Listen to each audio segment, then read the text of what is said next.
Hello అండి. Welcome to Ammu educational academy.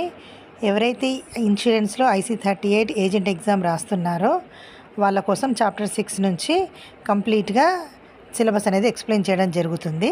Chapter 6లో A topics ఉన్నాయో ఇప్పుడు మనం చూద్దాం. చాప్టర్ 6 జీవిత బీమాలో ఇమిడి ఉన్న అంశాలు ఏమిటి?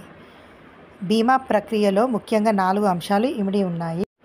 1 ఆస్తి, 2 బీమా చేయబడ్డ రిస్క్, 3 సమీకరణ సిద్ధాంతం, 4 ఒప్పందం. జీవిత బీమా వ్యాపారంలో మానవ జాతికి గల విలువ జోడించబడి ఉన్నది. 1 ఆస్తి మానవ జీవితంలో ఒక విలువైన సంపదగా మనం చెప్పుకుంటాం. ఆస్తి ద్వారా మనకు ఒక రకమైన విలువ, రాబడి ఉంటుందని మనకు అనుభవంలో ఉన్న విషయమే. మనకు గల సంపదలను ఆర్థికంగా లెక్కగడుతూ ఉంటాం. అదేవిధంగా నష్టం సంభవించిన సందర్భాలలో కూడా నష్ట విలువను ఆర్థిక గణాంకాలలో లెక్కించుకుంటాము. 2వది రిస్క్. మానవ జీవితాన్ని ఒక ఆస్తిగా పరిగణించుకున్నట్లయితే ఆ ఆస్తికి ప్రమాదం వాటిల్లినట్లయితే బీమా సౌకర్యం ద్వారా మనకు రక్షణ కలుగుతుంది. మానవునికి అకాల మరణం, సుదీర్ఘకాలం జీవించి ఉండుట, వైకల్యంతో బాధపడవలసి రావటం, నిత్య జీవితంలో ప్రమాదాలు, దొంగతనాలు, మన ప్రతిష్టలు దెబ్బతినటం మొదలైనవి రిస్కుతో కూడుకున్నవి. బీమా సంస్థలు అందించే సాధారణ బీమా మరియు ఉచిత బీమా సౌలభ్యాల ద్వారా మనకు సంభవించే నష్టాలకు ప్రమాద భద్రతను కల్పించబడతాయి. 3వది సమతుల ప్రీమియం. సమతుల ప్రీమియం అనగా జీవిత బీమా ఒప్పందాలు 10 లేదా 20 లేదా అంతకంటే ఎక్కువ కాలం పాటు విలక్షణంగా బీమా ఒప్పందాలు అని అర్థం చేసుకోవచ్చు. ఈ ప్రీమియంలో 2 ముఖ్య అంశాలు ఇమిడి ఉంటాయి.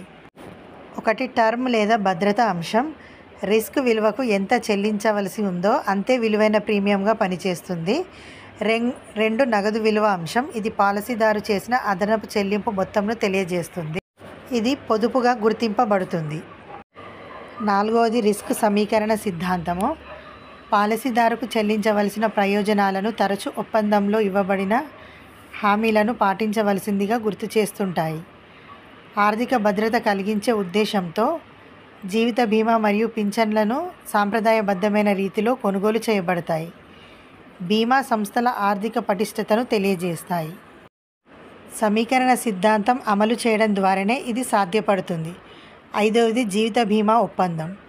నిర్ధారిత మొత్తం అనే విధానం ద్వారా ఎంతో ప్రాముఖ్యతను కలిగి ఉంది. ఒక వాహకంగా ఆర్థిక భద్రత కల్పిస్తూ జీవిత బీమా మొత్తాన్ని అందచేయడానికి ఒప్పందపరంగా హామీ ఇస్తుంది. చరిత్ర పరంగా చూసినట్లయితే ఇది ఒక సురక్షితమైన పెట్టుబడిగా నిరూపించబడినది. పొదుపరికి ఒక క్రమశిక్షణ, పొదుపు చేసుకోవడానికి ఆలోచన, అలవాటును ప్రోత్సహిస్తున్నాయి.